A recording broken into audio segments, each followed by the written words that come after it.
Strong. Is that one of your targets for this year to get stronger? It's definitely one of mine. And this is why I'm so happy to have my guest, Dr. Christle Guevarra, on the podcast today. Dr. Christle completed her family medicine residency at Crozer Health in PA, where she was awarded the Resident of the Year. That's amazing.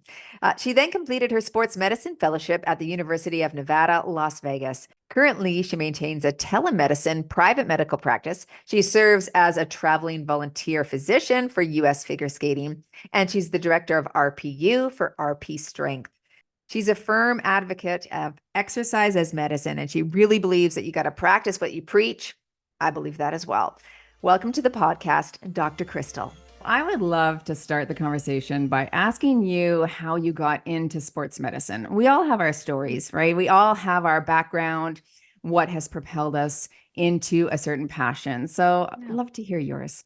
It really started off as I was thinking of maybe doing physical therapy as in undergrad.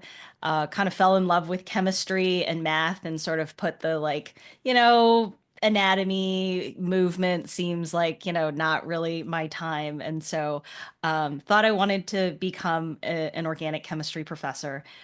Ended up going to grad school and leaving with a master's degree and really figuring out what I wanted to do.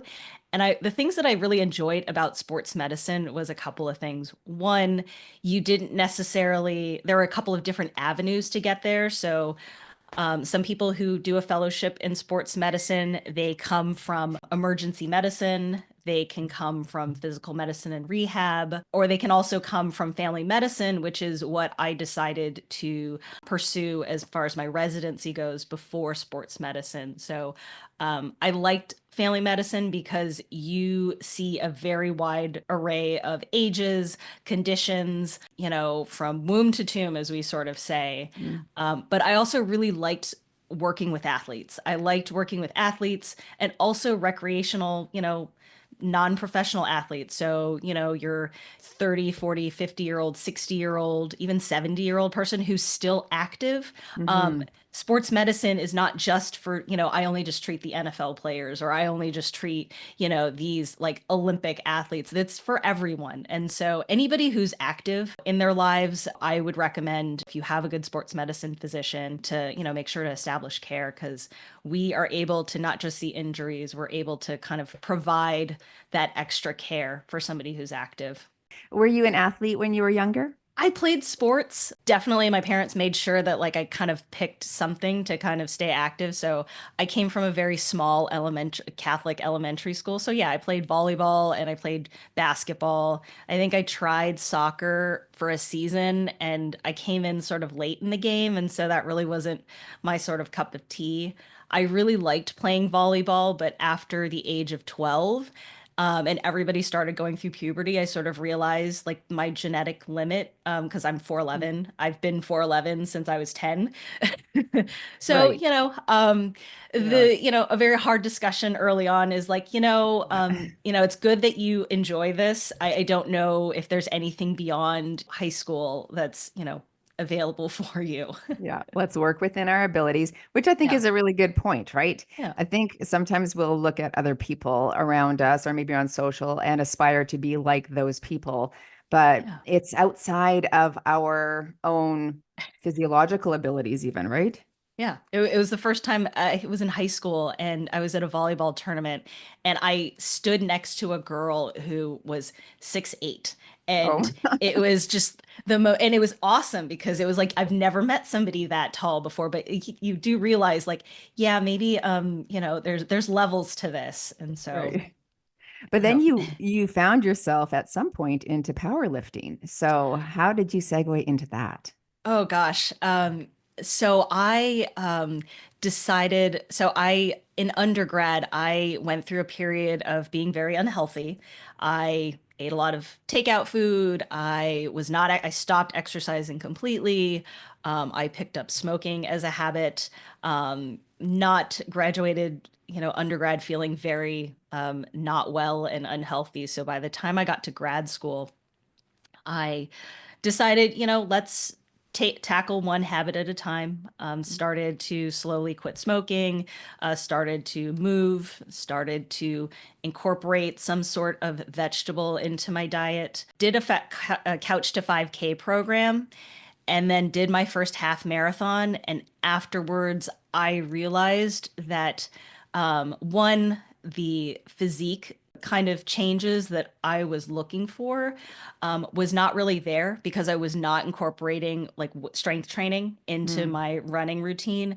And two, I just, it was just sort of like, oh, this is over. What's next? So I picked up a weight training for running book from Mm. Amazon and got in the weight room. And I realized how much more I enjoyed the weights more than the running. And so that's sort of where my kind of where I started to shift.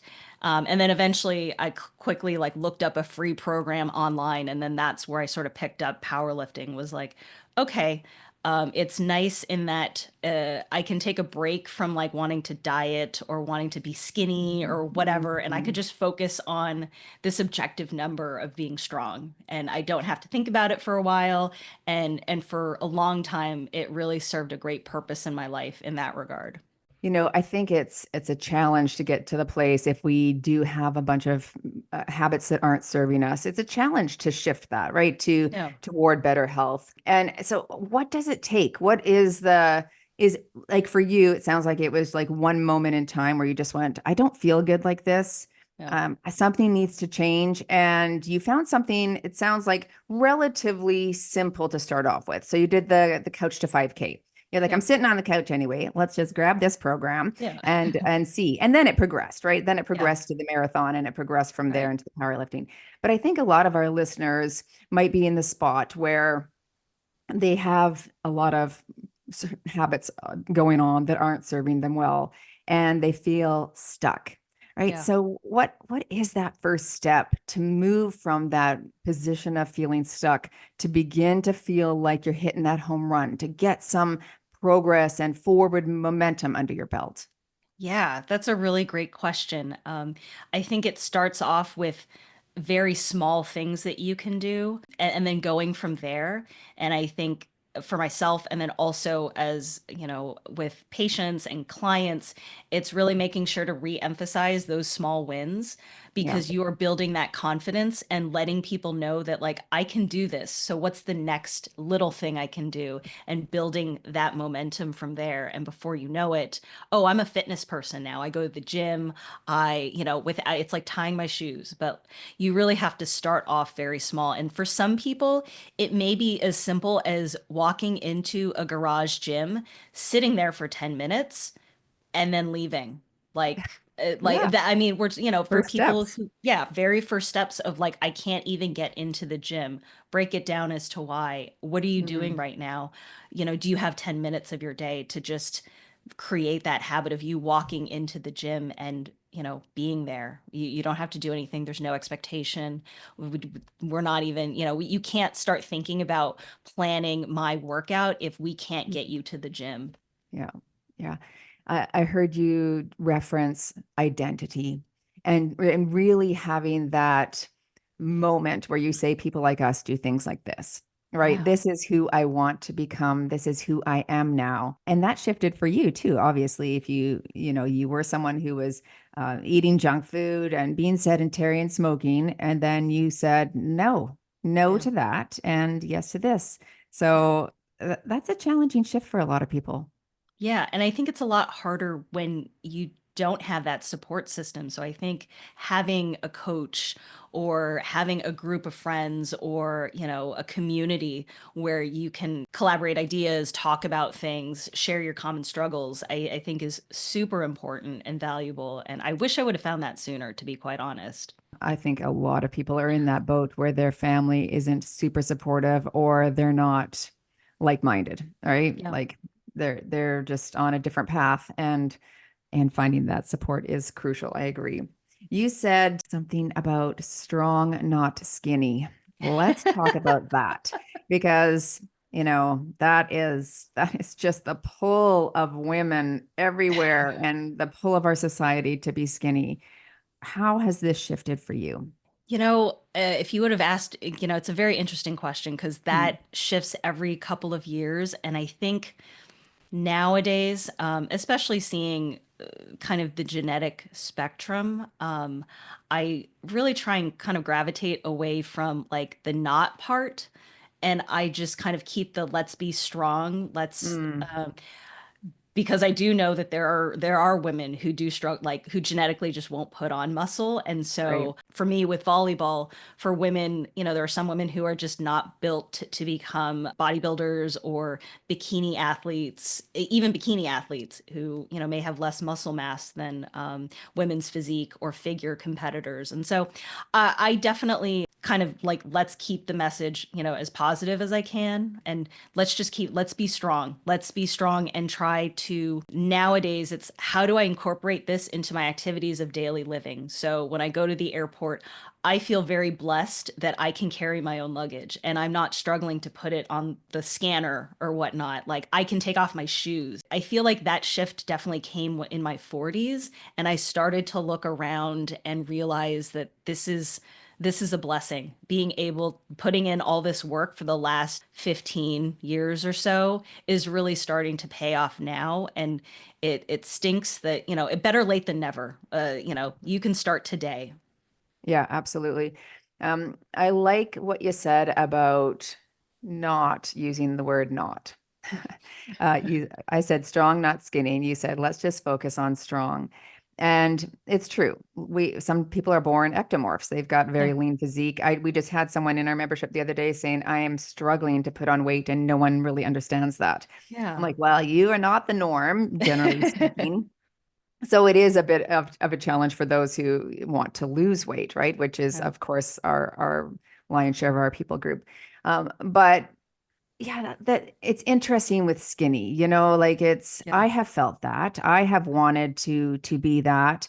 Yeah. And so much of that is for the scorecard that I might receive from other people, right? Yeah. And I almost hate this when people do lose weight and other people will say, "Oh, you look so good now. Oh, you look amazing." And it's like all about what we look like, all Yeah. the external and the Right. focus, and it pumps our gears up and we feel good.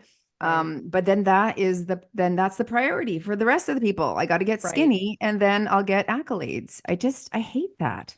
Yeah, it doesn't really resonate. I mean, I would be lying if I said that there isn't a small component of like, yes, the way you appear to people is, people see with their eyes, but Mhm. also there's a certain confidence that kind of not just with losing the weight, but somewhere along the way, people, their mindset shifts, the way their facial expression shift, the way they talk to people can sometimes often changes. And so I've often wondered, and I do talk about this, with clients and also just talking about it with myself, is it my attitude or is it my appearance and how much goes into it? Because I'd be lying if I said that my attitude and my behaviors and how I react to people at 200 pounds was a much different experience than it is now at 145. Yeah, I saw a TikTok the other day and it was a man who had lost 65 pounds and he said, I didn't realize that when you pass people in the street that they actually looked in your eyes until I lost 65 pounds. That made me feel sad. Like I'm Yeah. like, how do people look at other people who have obesity? Yeah. But I also did not want people to look me in the eye. I did not have Mm, that eye right. contact. Um, Taking in constructive feedback was a very reactive, I was always just Mhm, very defensive and very mhm, angry. mhm, Now I'm like, how can I get better? mhm, So, mhm. and I do smile more. I do smile more in public, just because I feel happier. I'm not in chronic pain and all these other things that come along with extra weight that sometimes you don't see. Right. Okay, so strong or slender, but healthy, right? Like, so now let's talk about what does that look like, but to be healthy, because you can carry extra weight Yeah, you and be can. metabolically healthy. Yes. So what does healthy look like? Obviously, there's a spectrum of that too, but what do you see and how do you coach clients who struggle with getting lean And maybe Mhm. that's not the target. And it doesn't necessarily have to be the target for everyone. But Right. carrying a healthy percentage of body fat, Yeah. visceral fat Yeah. specifically, making sure that that is low. Yeah. How do you coach clients in that regard? Yeah, I definitely spend a lot more time, especially with the medications that are out now, talking about body composition. You're right in that it's not just about being skinny, but also having lean muscle mass and having healthy bones. Healthy bone structure is probably the earliest conversations that I have and the most frequent conversations. And so, as early as possible, we really need to build muscle mass, especially for women, because we forget about that until, we've starved ourselves, into the ground, and they don't resistance train, and then they're feeling a little bit flabby, or they're kind of dangling their tricep, fat, like, how can I get rid of this? And it's like, well, it's a little bit more complicated than that. But I think really just pounding in the idea of we need to build muscle for XYZ reasons. It's going to give you the shape that you are looking for, which most women are, sort of looking for, but also it provides all these other health benefits too. And I find that once you have those questions early enough and often enough, the other stuff starts to fall into place as far as how can I construct my habits such that we're going to be building, and then also selling it as a long-term plan and not a 30-day like fix. Yes. Yeah. Yes, yes. It has to move to that crucial point, right? Like for Mhm. me, when I think about building muscle and maintaining bone density, like it's Mhm. crucial. It's Mhm. it's mandatory, right? It Mhm. has to be part of my life if I want to age, and have a healthy, longer lifespan. Then that is Yeah. it has to be crucial. Um, Under eating and how that impacts our bone density. Could you talk to Yeah. us about that and how, yeah, important it is? I know, I mean, we'll get to exercise too, but what Yeah. about the eating and how that impacts bone density? Oh, yeah, bone density and muscle as well. So as we're talking about building, you have to remind people constantly that you need calories to build things and, build lean tissue and maintain your bone density. And so the way I try and sell it to people, and I hate the word like selling it to people, but it just We sometimes have yeah, to. you We you have do to. Yeah. is the the diet, the fat loss part is periodized. So the great thing about that is it's not going to be forever.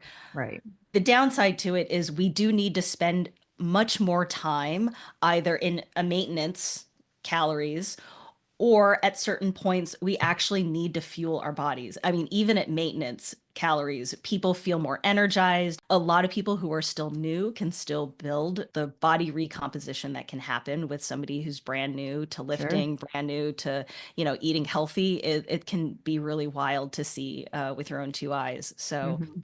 it is absolutely crucial that people are not spending their years in a trying to be in some sort of calorie deficit, and Hmm. because it leads to osteoporosis, osteopenia, and then also sarcopenia, so lack of Hmm. muscle mass. And so Hmm. emphasizing that you need to build, and in order to build you need those calories to provide the building blocks, is super crucial. It's exciting to see the conversation even coming up about osteoporosis, osteopenia more, and sarcopenia.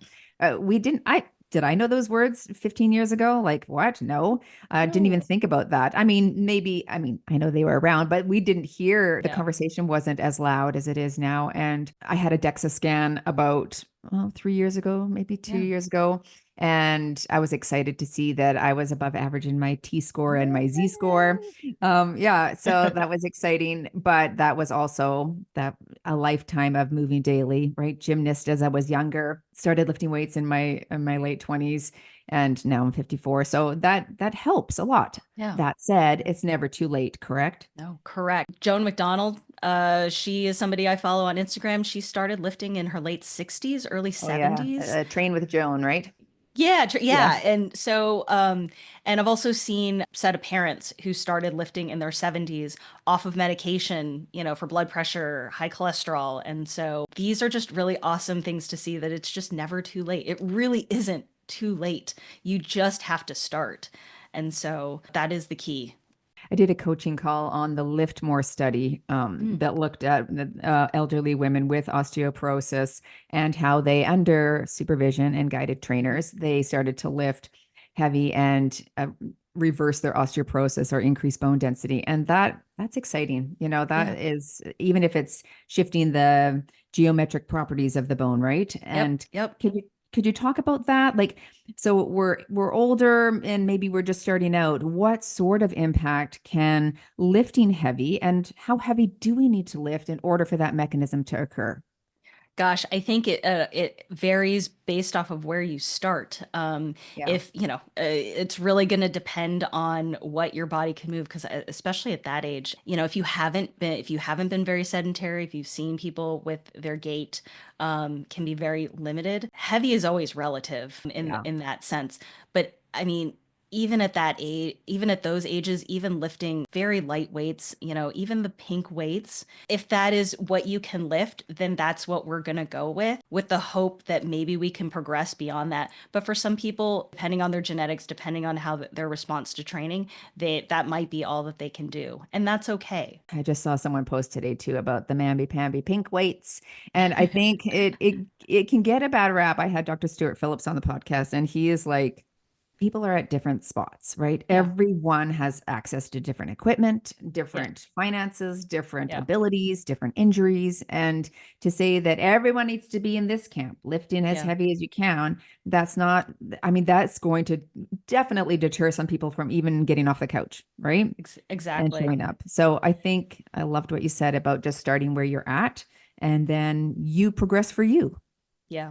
Yeah. It's all about an individualized response to the weights. There are times where body weight squat might be the best we can do, and word up, that's where we're going to start and Yeah. go from there. I love it. I love it. I asked you about under eating and how it Mhm. impacts our body. What about overeating? Let's go into this conversation about Ozempic and obesity.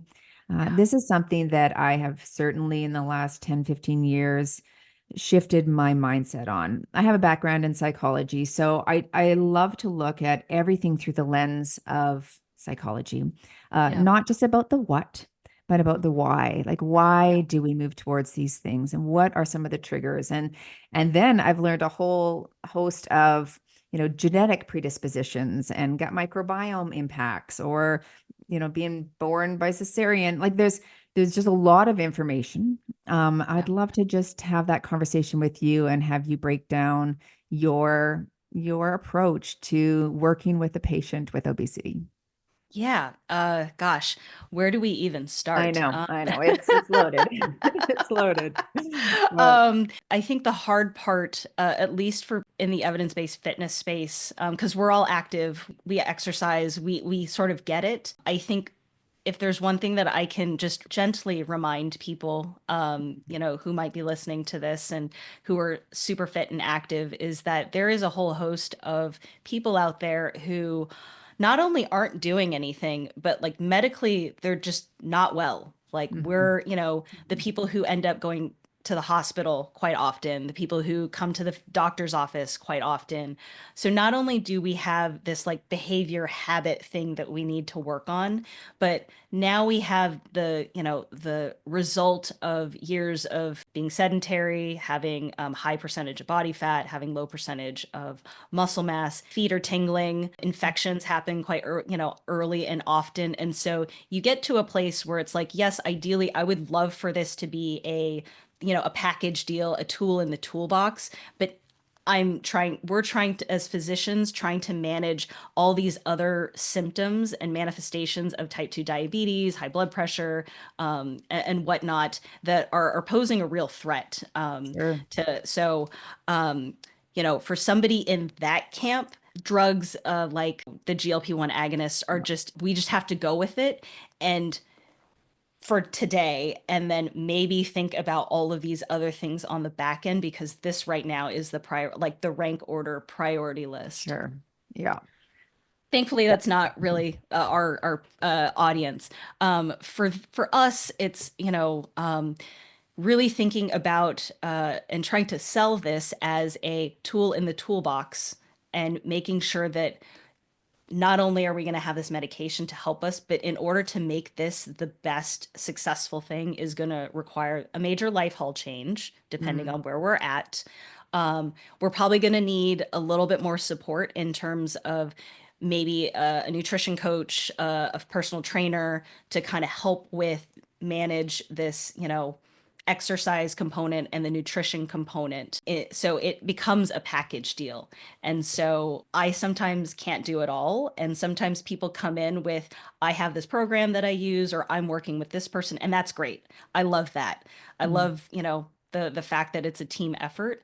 And so when we start on these medications, it's always starting at the lowest dose possible, but also making sure that we also have those conversations about building muscle, how long this is going to take, because it's going to take years. It's not going to take a couple of months. And we're not going to be in a calorie deficit forever. Like we're going to have to spend periods of time not in a deficit. And that might mean adjusting your dose of medication accordingly. So I think another thing too is that just like we periodize our nutrition and spend long periods of time in maintenance, sometimes if somebody's on too high of a dose and can't eat, that's also a problem. And so we really have to monitor not just their food intake, but also the dose of medication as well. And so I know that there's a lot of physicians who are doing that, who are taking that holistic approach.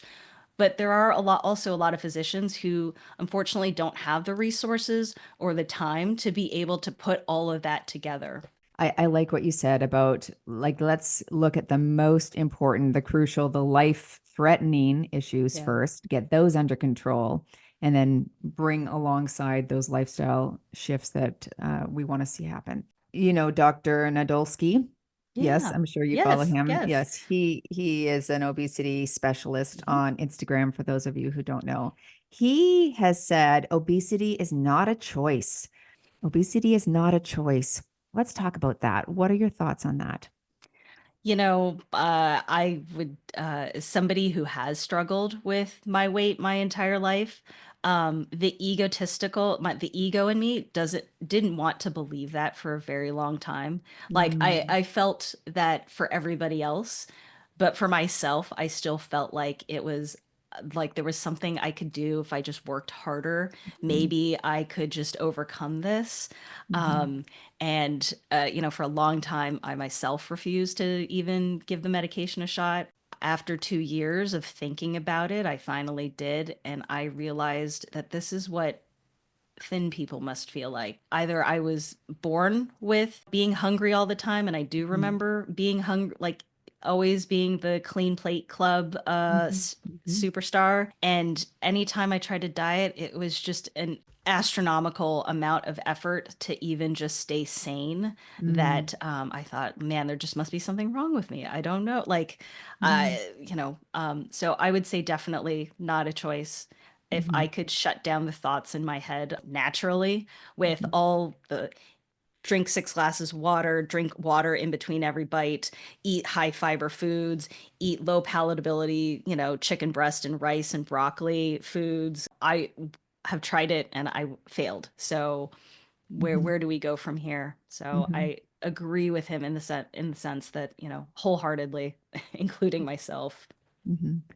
And we would see there are lots of fitness professionals who would say absolutely not. It is a choice, right? You can lose weight if you want, just dial in this XYZ, and just with no empathy. And again, having had a background in psychology and looking at so much that can happen in our lives as young children that can precipitate these big T trauma, little T trauma responses where we have parts of us that rise up to try and protect our little selves, that can be going on, but also these other genetic predispositions that science has shown, and we can see that also lend itself to obesity.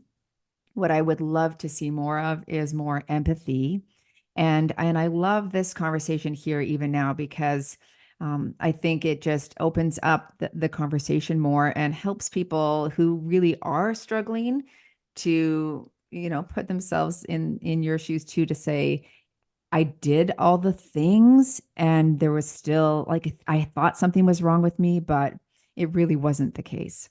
the food noise, as they describe it. Like it was a Yeah. combination of food noise, like yeah, no amount of meditation could like Yeah. kind of shut that down. And Right. so yeah, I think you definitely attract more flies with honey than with Yeah. vinegar. Nowadays, more of the mindset of like, you can do this, come join us, let's all work together. Doesn't take that much effort to be nice to somebody or be encouraging or have some Hmm. compassion. And Hmm. maybe it is for some people, and maybe they need to, maybe need to go find a therapist or some way to kind of figure that out on their own. Because yeah, there are some pretty toxic people in the fitness industry who are very negative and very not very compassionate towards Hmm. others. Hmm. Sometimes I do wonder if it's, maybe whatever kind of supplements they're taking that might be contributing to their negativity or not. Yeah, probably. Oh my goodness, that was funny. There is a lack of compassion there, and I wish that would change. It makes me mad to see that. So, let's just talk Yeah. about this here. So, there's the person that maybe grows up with a trauma response. Maybe it's the genetic, it's the food noise, it's the Hmm. I've tried everything, I can't shift. I've tried every Yeah. diet. Oprah is an example Yeah. of that and has said so herself. And then there's the person that maybe is going into their 30s, 40s, 50s, Yeah. 60s. And she was fit and healthy, or she did carry a good body weight. She didn't have the food noise. She didn't have Yeah. those issues necessarily, but now she's struggling. Now she's putting on weight. And, there is a component of I have negated putting myself at the top of the list. I have Yeah. let myself go. I have prioritized other things. Right. So we almost have sort of two people groups here that one could use maybe perhaps more discipline and could really dial in Yeah. some of those habits. Right. And Yeah. the other really needs that secondary piece in order to get them over the hump. So I find that interesting.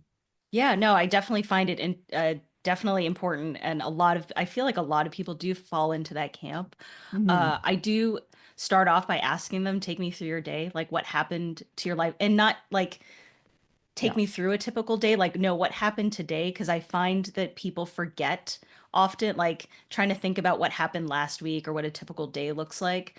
What did you eat today? Because people, if I ask them to take me through a typical day, I feel like I get a lot of responses of what they think I want to hear. And Mm. then when I do ask them, like, no, what happened? What did you do today? What time did you wake up? Because people can remember the last few hours, versus like, trying to figure out like, oh yeah, I eat, Yeah. lean meat. I eat, have like at lunch, I have like yogurt, and then I have, fish for dinner. And then I'm not sure what's going on. I'm like, let's dial it back. What did you have for breakfast this morning? And then I can get a little bit more of a real response. Hmm. Yeah, exactly. It's a telltale sign of probably what is the pattern of behavior. I thought you were going to say for a moment, even just tell me, your story about what precipitated these changes, because I Oh, think that's an yeah, that, important part as well. I had yeah. a client once who called me and she had started gaining weight and was Hmm. unfit and not moving, but really started gaining weight. And so she's like, I don't know why. If you just give me a diet and an exercise program, I can do this. I can shift this. I've got this. And I said, well, when did all this start for Yeah. you? And she said, I was at work and I walked around the corner and saw my coworker whispering to my boss, and I could tell they were talking about me. And she's like, it was instantaneous. And from that moment, so I think small t trauma or a trigger Yeah. response or an insecurity or a feeling of shame or self doubt. And she said, I stopped at the first Dairy Queen on the way home and I have not stopped stopping there every day after work on the way home. And I've just stopped there every day for the last year.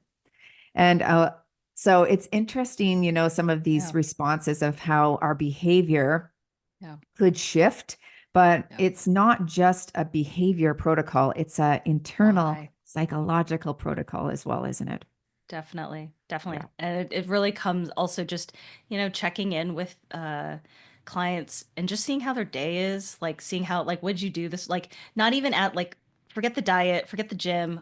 How are you? Like how are Right. you doing? Like what's going on in your world? How are your kids? How, Mhm. how's your significant other? Like what plans do you have going on this weekend? And I find you get a lot of who they are and what their behaviors are like and who are the key stakeholders in, their support team. Mm, You get a lot of information that isn't just like if you are just the type. Sometimes you just miss those pieces if you're just asking about like, were you on track with your macros this week? Or, did you go to the gym? Like how many times a week did you go today? Like, you yeah. know, so. Yeah. You hear, oh, I had a fight with my husband. You're like, and there it is. There's that whole chocolate cake. Right. Right there. I see now why you had it. Let's just make a little shift here. I want to talk a little bit more about our performance and bone health and Yeah. recovery as we Yeah. age. This is something that you are expert at. So I'd love to hear, so many of us are getting into resistance training now, but menopause and that musculoskeletal syndrome of menopause can cause things like frozen shoulder and plantar fasciitis and Hmm. hip tendinopathy, right? We're having these issues. Yeah, let's talk about that in terms of our approach to fitness and injury prevention. We don't want to get injured. So, what's some advice in terms maybe of how we approach our training and then Hmm. recovery? Yeah, and I definitely think recovery, especially for people who are in that older category, is sort of you may not be able to recover as faster, or be able to do as much as you did in your 20s or even your 30s, and but that's okay. That's Yeah, all right. yeah. So, it may just be that you might have to decrease the number of times you go to the gym, or if you really can't be without the gym, maybe decreasing the number of sets or the number of reps, looking at somebody's overall resistance training program and figuring out, is that person recovering Mhm. adequately, and if not, then we need to make tailored individualized adjustments to that. And it's really all about making sure you don't exceed your maximum recoverable volume. I think it's the first time I've ever used Mike's term for that. But Okay, explain what so that is. Yeah.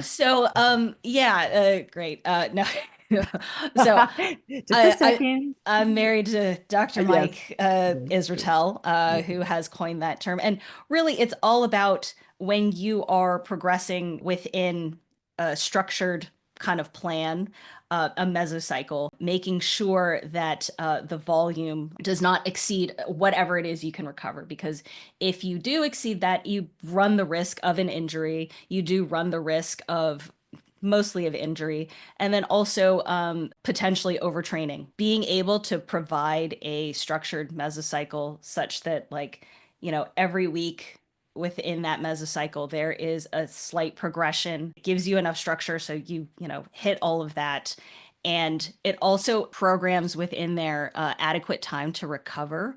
So Mhm. every week you should be doing a little bit better, eventually what it should be saying. But there's always a limit, right? Because at Yeah. some point, your body is going to tell you, I'm really exhausted. Like there's only a certain limit, because Mhm. otherwise we would be lifting infinity, right? There's always a human limit to it. And Mhm. we need to Mhm. not exceed that. And then after we hit that, take a structured break and then start the cycle over again. So it allows for Mhm. our body to recover from all of that hard training that we've spent weeks Yeah. doing. Is this like periodizing your training then? Like, is that what you mean by mesocycle? Yeah, yeah. So, yeah, and I find that, especially for somebody when I started powerlifting, at a Mhm. certain point, I was just not really doing any of that. I was just kind of doing a combined, I don't even know. I was doing so many reps, like I would try and do a single, heavy single, and then I would do, 5 sets of 10 of something. And then my joints were beat up. I was feeling like total garbage. And I was like, I'm doing something not right. Like Mm.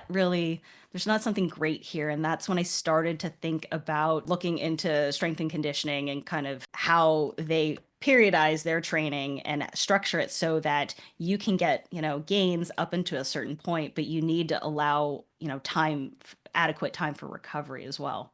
Mhm.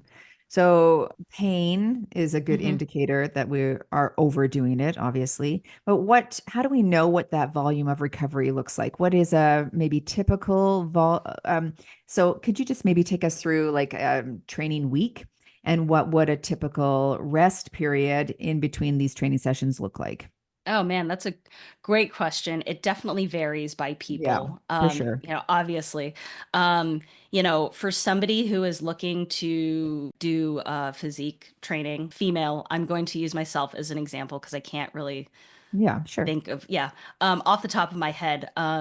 You So this know, is for more, sorry, let me just clarify, yeah. physique training. This would be for more muscular strength. This is, I so or for increasing muscle as well. Yeah, or preserving muscle if Okay, you're trying to diet down, you really want to preserve as much muscle as sure. possible Mhm. on that deficit. For myself, it would look like training 4 days a week, Yeah. because I have trained 5 and 6 days a week and realized that I was exhausted, I Mhm. wasn't recovering enough, and the last one is I actually just didn't like I started losing enough muscle mass that I didn't really look all that great for a photo shoot.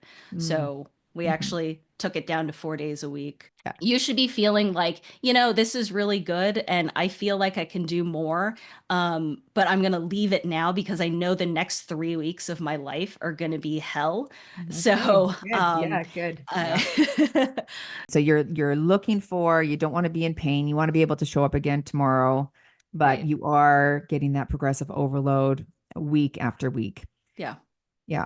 Typically with our training, and it's Yeah. online YouTube Yeah. videos, right? And we have a cornucopia, like thousands Mhm. of videos online for people to follow. And Yeah. that's what we do in our programs too, because everyone's working out in their home and all they have is Yeah. dumbbells, most people. So we have variety, Hmm. and but we do try to push the system in order to get Yeah. that adaptation and growth.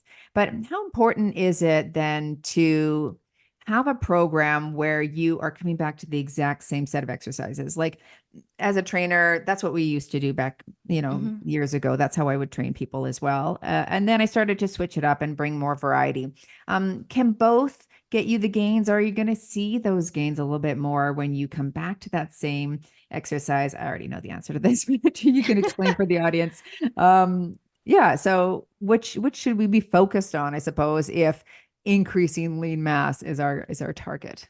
I think staying with an exercise for a little bit is not going to be the end of the world. I don't know if people are really like every workout has to be different or whatnot. I think when people are very a beginner, you can get away with doing a lot of like Anything.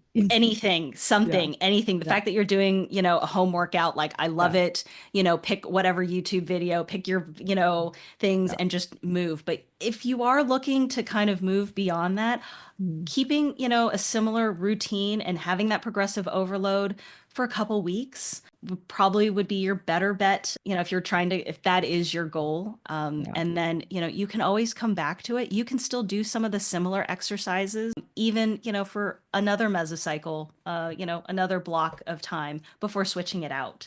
But I think keeping it, if you are going to stick with something, being able to either push yourself with reps, push Mhm. yourself with rest times, finding a way to kind of push it there for progressively for a couple of weeks before deciding, am I going to keep this exercise for another couple of weeks or am I going to switch it out would probably be the best bet. And how long is a mesocycle? It depends. Okay. And it depends Yeah. on people's ability to recover. So you can do 3 weeks and then with 1 week off. Some people do 4 weeks, 5 weeks. I've heard of people doing 8 weeks. I feel like that's sort of beyond the scope of the people that I've encountered as far as training, but I do know that that exists. And it really is all about checking in with your client to see, are their joints feeling injured? Are they not progressing? Like they're starting to really trail off and not being able to hit the weights or the reps or the sets that you're expecting. Desire to even go into the gym, Yeah. sleep. Is also another one to keep in mind. That fight or flight cortisol spike will start coming in. And so you really have to keep in mind those different fatigue markers that sometimes sort of sneak up on you. Hmm. Yeah. Very important to pay attention to all of the things. This was such a great conversation. Thank you so much for being my guest today. I encourage anyone listening to go follow Dr. Christle over on Instagram. What's your handle over there? It is Dr. Dr. Christle, Christle. Excellent. I'll put all of that in the show notes as well, links to how you can get a hold of her, how you can follow her, and just take advantage of her excellent content that is so informative and so encouraging as well. Oh, thank Thanks you so much. again. Yeah, you are welcome. Thank you. And thank you all for listening. Now go move daily in your fitness, wellness, and nutrition. And I'll see you all in the next Move Daily Talks.